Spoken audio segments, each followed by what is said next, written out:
Hi hello friends, എല്ലാ കൂട്ടുകാർക്കും നാളത്തെ പ്രൊമോ റിവ്യൂയിലേക്ക് സ്വാഗതം കേട്ടോ. ഞാനപ്പോൾ ഹിന്ദിയിലെ ഭാഗമല്ല മലയാളത്തിൽ കാണിച്ച പ്രൊമോ തന്നെയാണ് റിവ്യൂ ആയിട്ട് പറയുന്നത്. കാരണം ഹിന്ദിയിൽ ഇന്നലെ പറഞ്ഞ ഭാഗം ഒട്ടുമിക്ക ഭാഗങ്ങളും ഇന്ന് മലയാളത്തിൽ ഇന്നത്തെ എപ്പിസോഡിൽ കുറച്ച് ഭാഗങ്ങളൊന്നും ഉണ്ടായിരുന്നില്ല.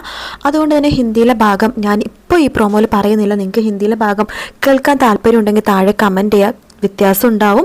എന്നാലും നിങ്ങൾക്ക് കേൾക്കാൻ താല്പര്യമുണ്ടെങ്കിൽ ആ റിവ്യൂ പറയാം. എന്തായാലും ഇപ്പോൾ ഞാൻ നാളത്തെ റിവ്യൂ മാത്രമേ പറയുന്നുള്ളൂ.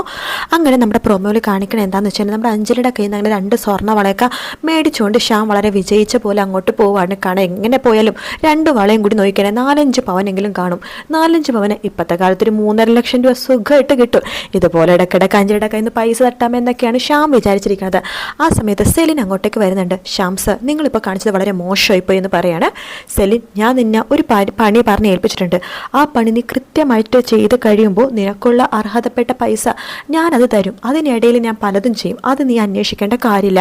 എങ്കിലും സാർ ഇപ്പം അഞ്ജലി മേഡത്തിനെ വിളിച്ച് ഇങ്ങനെ ചെയ്തത് വളരെ മോശമായിപ്പോയി എന്നൊക്കെ പറയാണ്.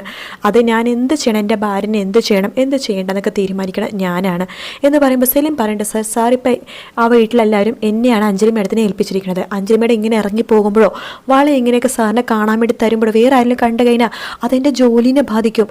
ആ വീട്ടിൽ നിന്ന് തന്നെ എനിക്ക് പുറത്തിറങ്ങേണ്ടി വരും. ഇറങ്ങണമെങ്കിൽ നീ ഇറങ്ങിക്കോ, നിനക്ക് അത്രയും ദിവസം നിന്നതിൻ്റെ പൈസ ഞാൻ തന്നോളാം എന്ന് പറയാണ്. സർ സോറി സർ, അത് പറ്റില്ല. സാർ പറഞ്ഞ ആ ഒരു കാലയളവ് കഴിഞ്ഞിട്ടേ ഞാൻ അവിടെ നിന്ന് ഇറങ്ങുള്ളൂ. അതിന് നീ എന്തിനാ കാലയളവൊക്കെ നോക്കണത്? നിനക്ക് പറഞ്ഞ തുക കിട്ടിയാൽ പോരെ, നീ എപ്പോൾ വേണമെങ്കിലും ഇറങ്ങാൻ വേണ്ടി തയ്യാറായിക്കോ എന്നൊക്കെ പറയാണ്. ഇത് കേൾക്കുമ്പോൾ സെലിനെ ഇഷ്ടപ്പെടില്ല കേട്ടോ. കാരണം സെലിനെ ആഗ്രഹിക്കണതും അവിടുത്തെ പണവും പൈസയും സ്വത്തുക്കളൊക്കെ തന്നെയാണല്ലോ. അതുകൊണ്ട് സെലിനെ ഒട്ടും തന്നെ ശ്യാമിൻ്റെ ഈ പ്രവൃത്തി ഇഷ്ടപ്പെടുന്നില്ല. ശ്യാമിനോട് വല്ലാത്തൊരു ദേഷ്യമാണ് സെലിനെ തോന്നുന്നത്. സെലിൻ വേറൊരു പരിപാടി അവിടെ ചെയ്യുന്നുണ്ട്. കാരണം ഹിന്ദിയിൽ ഈ ഭാഗമില്ല. ഇതിലെന്തായാലും അഞ്ജലിയുടെ കയ്യിൽ നിന്ന് വേറെ കുറച്ച് ഗുണ്ടകൾ അഞ്ജലിയുടെ കയ്യിൽ നിന്ന് പേഴ്സും ആഭരണങ്ങളും മോഷ്ടിക്കാൻ വേണ്ടി തന്നെ ഒരു ബൈക്കിൽ കയറി വരികയാണ്. ഹെൽമെറ്റൊക്കെ വെച്ചിട്ടുണ്ട്. ആരാന്ന് മനസ്സിലാവാത്ത രീതിയിലാണ് കേട്ടോ വരുന്നത്. അങ്ങനെ അഞ്ജലിനെ ഒരു ആൾക്കാരെ ഒഴിഞ്ഞൊരു സ്ഥലത്ത് എത്തുമ്പോഴേക്കും അഞ്ജലിയുടെ കയ്യിൽ നിന്ന് അഞ്ജലിയുടെ വളയും സ്വർണ്ണവും ഒക്കെ മേടിക്കാൻ വേണ്ടി ആൾ നോക്കുമ്പോഴേക്കും അവിടേക്ക് ഓടി വരുവാണ് സെലിൻ്റെ കയ്യിലുള്ള ബാഗൊക്കെ ബാഗും കൊണ്ട് അയാൾ ഇടിച്ച് തെറിപ്പിച്ച് അഞ്ജലിനെ അവിടെ നിന്ന് രക്ഷിക്കുന്ന പോലത്തെ ഭാഗമാണ് പ്രൊമോയിൽ കാണിച്ചത്. മിക്കവാറും അത് ശ്യാമായിരിക്കും, അല്ലെങ്കിൽ സെലിൻ ഏർപ്പാടാക്കിയ മറ്റാരെങ്കിലും ആയിരിക്കും. കാരണം വിശ്വാസം നേടിയെടുക്കാൻ വേണ്ടിയിട്ടാണ് സെലിൻ അങ്ങനെയൊക്കെ ചെയ്യുന്നത്. എന്തായാലും അഞ്ജലിയുടെ മനസ്സിൽ ഇപ്പോൾ സെലിന് വലിയൊരു സ്ഥാനമാണ് അഞ്ജലി കൊടുത്തിരിക്കുന്നത്. മാത്രമല്ല അഞ്ജലിയുടെ മനസ്സിലിപ്പോൾ ആരാണ് സത്യം ചെയ്തേക്കുന്നത്, ആരാണ് തെറ്റ് ചെയ്യണത് എന്ന് മനസ്സിലാവുന്നില്ല. ഹിന്ദിയിൽ അങ്ങനെയല്ല കേട്ടോ. ഹിന്ദിയിൽ അഞ്ജലിക്കാണെന്നുണ്ടെങ്കിൽ ശ്രുതിയെടുത്തൊരു വിശ്വാസം ഉണ്ടല്ലോ, ആ വിശ്വാസം അങ്ങനെ തന്നെ ഉണ്ട്. പക്ഷേ ശ്യാമിനെ ഒഴിവാക്കാനും പറ്റില്ല ആ ഒരു സിറ്റുവേഷനാണ്. പക്ഷെ മലയാളത്തിൽ അഞ്ജലി കൺഫ്യൂഷനിലാണ്, ശ്യാമാണോ അത് ശ്രുതിയാണോ ശരി എന്നുള്ളത്. അപ്പോൾ അങ്ങനെ ഒരു ഭാഗം കാണിക്കുന്നുണ്ട്. അതിനുശേഷം നമ്മുടെ അശ്വിനാണെന്നുണ്ടെങ്കിൽ ശ്രുതിയുടെ അടുത്ത് പറയേണ്ട ഒരു ഡീലുണ്ടല്ലോ, ആ ഡീല് നീ ചെയ്യുമ്പോൾ നീ സന്തോഷത്തോടെ വേണം ഡീല് ചെയ്യാനായിട്ട്, ചിരിച്ചുകൊണ്ട് വേണം എൻ്റെ മുമ്പിൽ നിൽക്കാനായിട്ട്.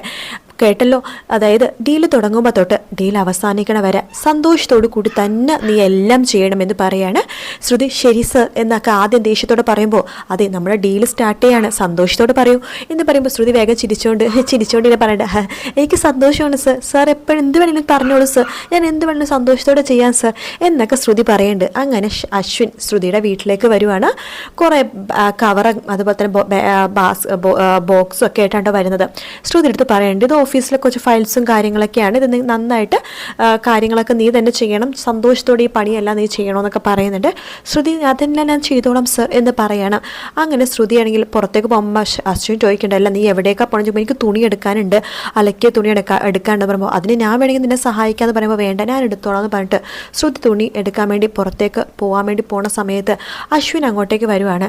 ശേഷം ഞാൻ പറഞ്ഞ പണി നീ ചെയ്യണമെന്ന് പറയുമ്പോൾ ഞാൻ ഈ പണി കഴിഞ്ഞിട്ട് ചെയ്തോളാം സർ എന്ന് പറയാണ്. നിന്നെ കൊണ്ട് ചെയ്യിപ്പിക്കാൻ പറ്റുമോ ഞാനൊന്ന് നോക്കട്ടെ എന്ന് പറഞ്ഞിട്ട് അശ്വിൻ ശ്രുതിനെ പൊക്കിയെടുക്കാട്ടോ.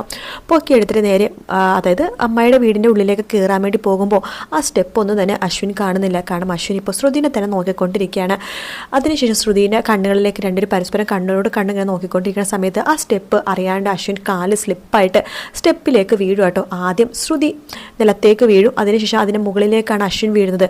പക്ഷെ അശ്വിനെ ശരിക്കും നല്ല രീതിയിൽ തന്നെ പരിക്ക് പറ്റുന്നുണ്ട് കേട്ടോ. അമ്മയോടെ വരുമ്പോഴേക്കും പെട്ടെന്ന് തന്നെ അയ്യോ എന്ത് പറ്റിയും ചോദിക്കുമ്പോഴേക്കും അശ്വിനാണ് നിലത്ത് കിടക്കണ കാണുന്നത്. ഇടി ശ്രുതി നോക്കി നിൽക്കാണ്ട് അശ്വിൻ മോനെ പിടിച്ച് എഴുന്നേൽപ്പിക്കടി എന്ന് പറയാണ്. അങ്ങനെ അമ്മയും അതുപോലെ തന്നെ ശ്രുതിയും കൂടി അശ്വിനെ പിടിച്ച് പൊക്കുവാണ്. അശ്വിൻ മോനെ എങ്ങനെയുണ്ട്, നിനക്കിപ്പോൾ എങ്ങനെയുണ്ട് ചോദിക്കുമ്പോൾ കുഴപ്പമില്ല അമ്മ എന്ന് പറയാണ്. സാരമില്ല, നിന്റെ നടുവിന് എന്തോ വേദന ഉണ്ടെന്ന് തോന്നുന്നല്ലോ എന്ന് പറയുമ്പോൾ ശ്രുതി പറയണ്ട്, അമ്മായിയെ മസാജ് ചെയ്യുന്ന നല്ല ബെസ്റ്റാണ്, അമ്മായി മസാജ് ചെയ്ത് തരുമെന്ന് പറയുമ്പോൾ അമ്മായി നാണം കൊണ്ട് അശ്വിനെ നോക്കണോ ഒന്ന് പോ എന്ന് പറയാണ് ശ്രുതിയുടെ അടുത്ത്. അപ്പോൾ ശ്രുതി പറയുന്നുണ്ട്, അതെന്താ അമ്മായി എങ്ങനെ ഇരിക്കണം അശ്വിൻ സാർ വിചാരിക്കണ്ട, എപ്പോഴും അതിൽ 17-കാരിയാണ് അമ്മായി, അശ്വിൻ സാറിൻ്റെ മേലൊക്കെ ഒന്ന് ബാം തേച്ച് തടവി കൊടുക്ക് എന്ന് പറയാണ്. അപ്പോഴേക്കും അമ്മ അങ്ങോട്ടേക്ക് വരുന്നുണ്ട്. അതെ ശ്രുതി, നിനക്കിവിടെ എന്താ പണി, നിനക്കിവിടെ വേറൊരു പണിയില്ലല്ലോ, നിന്റെ ഭർത്താവിൻ്റെ നടു ഒടിയുമ്പോൾ നീയല്ലേ ബാം തേച്ച് മസാജ് ചെയ്ത് കൊടുക്കേണ്ടത് എന്ന് ചോദിക്കുകയാണ്. അപ്പോഴേക്കും ശ്രുതി, ഞാനോ, പിന്നെ അല്ലാതെ അമ്മായിയല്ല നീ തന്നെ വേണം ചെയ്യാനായിട്ട്, അമ്മായി ഒരു കാര്യം എന്ന് പറയാണ്. ആ ബാം എടുത്ത് കൊടുക്കുന്ന പ്രമീള രാധ എടുത്ത് പറയേണ്ട. അങ്ങനെ രാധ അത് അമ്മായി നമ്മുടെ ബാം എടുത്ത് ശ്രുതിയുടെ കയ്യിലേക്ക് കൊടുക്കുകയാണ്. എന്നിട്ട് അമ്മായി പറയുന്നുണ്ട്, അതെ അശ്വിൻ മോനെ, ശ്രുതി മസാജ് ചെയ്യാൻ മോശമൊന്നും അല്ല കേട്ടോ, എന്നെ കഴിഞ്ഞ അടുത്ത മസാജ് ബെസ്റ്റ് ഇവളാണ്, എനിക്ക് തലവേദനയും പുറം വേദനയൊക്കെ വരുമ്പോൾ ഇവളുടെ ഒരു മസാജ് ഉണ്ട്, ഇവളൊന്ന് കൈ വശത്തന്നെ എന്തൊരു ആശ്വാസമാണെന്ന് അറിയാവോ, ആണോ എങ്കിൽ ഞാനത് അറിയട്ടെ എന്ന് അശ്വിനും പറയാണ്. അങ്ങനെ അശ്വിൻ റൂമിൽ ഇങ്ങനെ ഇരിക്കുക കേട്ടോ. ശ്രുതി അങ്ങോട്ടേക്ക് വരുമ്പോഴേക്കും അശ്വിൻ വേഗം തന്നെ അത് ചൂടുവെള്ളമൊക്കെ ഉണ്ടാക്കി കൊടുക്കുന്നുണ്ട്, അതായത് തുണി മുക്കിയിട്ട് പിടിക്കാനായിട്ട്. ശ്രുതി റൂമിലേക്ക് വരുമ്പോൾ തന്നെ അശ്വിൻ വേഗം ഷർട്ട് അഴിക്കാൻ പോകുമ്പോഴേക്കും ശ്രുതി അയ്യേ എന്തായി കാണിക്കണത് എന്ന് പറയാണ്. അതിനെന്താ, ഞാൻ ഷർട്ട് അഴിക്കുന്നു, ഓ ശരി എന്ന് അഴിക്ക് എന്ന് പറയാണ്. അങ്ങനെ അശ്വിൻ ഷർട്ട് അഴിക്കാൻ വേണ്ടി ശ്രുതിയുടെ സഹായം കൂടി ചോദിക്കുകയാണ്. അങ്ങനെ ശ്രുതി ഷർട്ട് അഴിക്കാൻ വേണ്ടി അശ്വിനെ സഹായിക്കുന്നുണ്ട്. അങ്ങനെ ഷർട്ട് അഴിച്ച് കഴിയുമ്പോഴേക്കും അശ്വിനോട് ശ്രുതി പറഞ്ഞ കമന്ന് കിടക്കാൻ വേണ്ടി പറയാണ്. അങ്ങനെ അശ്വിൻ കമന്ന് കിടക്കുകയാണ്. ശ്രുതി പതിക്കെ ബാം എടുത്ത് അശ്വിൻ്റെ മേത്തേക്ക് തേച്ച് ചൂടുവെള്ളം പിടിക്കാൻ വേണ്ടി തുടങ്ങുമ്പോഴേക്കും പതിക്ക് നല്ല സുഖം പോലെ അശ്വിനെ തോന്നും കേട്ടോ. അവിടെ നിന്ന് അമ്മായി ചോദിക്കുന്നുണ്ട്, എല്ലാ അശ്വിൻ മോനെ കുറവുണ്ടോ? ആ അമ്മായി പറഞ്ഞത് വളരെ ശരിയാട്ടോ, ശ്രുതി മസാജ് ചെയ്യുമ്പോൾ വല്ലാത്തൊരു സുഖമാണ് എന്നിങ്ങനെ പറയാണ്. ശേഷം അശ്വിൻ ശ്രുതിയുടെ മുഖത്തേക്ക് നോക്കിയിട്ട് ശ്രുതിനെ വേഗം കട്ടിലേക്ക് ചേർത്ത് കിടത്തു കേട്ടോ.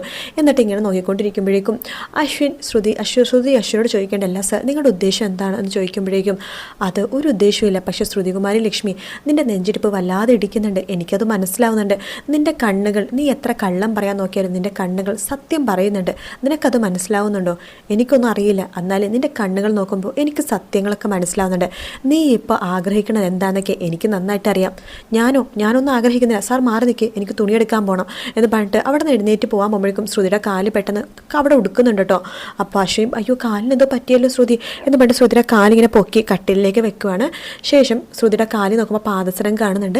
ശ്രുതി, ഈ പാദസരം, അതെ ഇതെൻ്റെ അമ്മയുടെ പാദസരമാണ്, അതെനിക്കറിയാം ശ്രുതി എന്ന് പറയാണ്. ഈ പാദസരം നിൻ്റെ കാലിലേക്ക് ഇടുമ്പോൾ കാല് കാണാൻ നല്ല ഭംഗിയാണ് എന്ന് പറയുമ്പോൾ ശ്രുതിക്ക് അത് കേൾക്കുമ്പോൾ ഭയങ്കര സന്തോഷം തോന്നും കേട്ടോ. ശേഷം അശ്വിൻ ശ്രുതിയുടെ കാലിലും ആ ഒരു ബാമ വെച്ച് ഇങ്ങനെ തേച്ച് കൊടുക്കുന്നുണ്ട്. ഇതിപ്പോൾ ഞാൻ പറഞ്ഞ ഭാഗം, അവസാനത്തെ ഭാഗം ഞാൻ പറഞ്ഞതെല്ലാം തന്നെ ഹിന്ദിയിലെ ഭാഗം കേട്ടോ. നല്ല രസമാണ് ഹിന്ദിയിലെ ഭാഗമൊക്കെ കാണാൻ വേണ്ടി. മലയാളത്തിൽ എന്താണ് ആ ഭാഗങ്ങളും ഡയലോഗും കട്ട് ചെയ്യണമെന്ന് മനസ്സിലാവണില്ല, കാരണം ആവശ്യമുള്ള ഭാഗങ്ങളൊക്കെ തന്നെയാണ് മലയാളത്തിൽ ഇപ്പോൾ കാണിക്കാതിരിക്കണം. ശരിക്കും വാടക പൈസ കൊടുക്കാതിരിക്കണ ഭാഗമൊക്കെ ഇല്ല, അവിടെ തൊട്ടുള്ള ഭാഗം ഏറെ കുറേയൊക്കെ മലയാളത്തിൽ കട്ട് ചെയ്തിട്ടുണ്ട്. ശരിക്കും ആ ഭാഗം തൊട്ടിട്ടാണ് ശരിക്കും ഹിന്ദിയിൽ നല്ല രസമായിട്ടുള്ള ഭാഗം. എന്തായാലും നമുക്ക് കാത്തിരുന്ന് കാണുന്ന നാളത്തെ എപ്പിസോഡ് ചിലപ്പോൾ ഹിന്ദിയിലെ പോലെ ഭാഗം വരുമായിരിക്കും, നോക്കാം. വീഡിയോ ഇഷ്ടപ്പെടുകയാണെങ്കിൽ ലൈക്ക് ചെയ്യാനും സബ്സ്ക്രൈബ് ചെയ്യാനും കമൻറ്റ് ചെയ്യാനും മറക്കല്ലേ കേട്ടോ.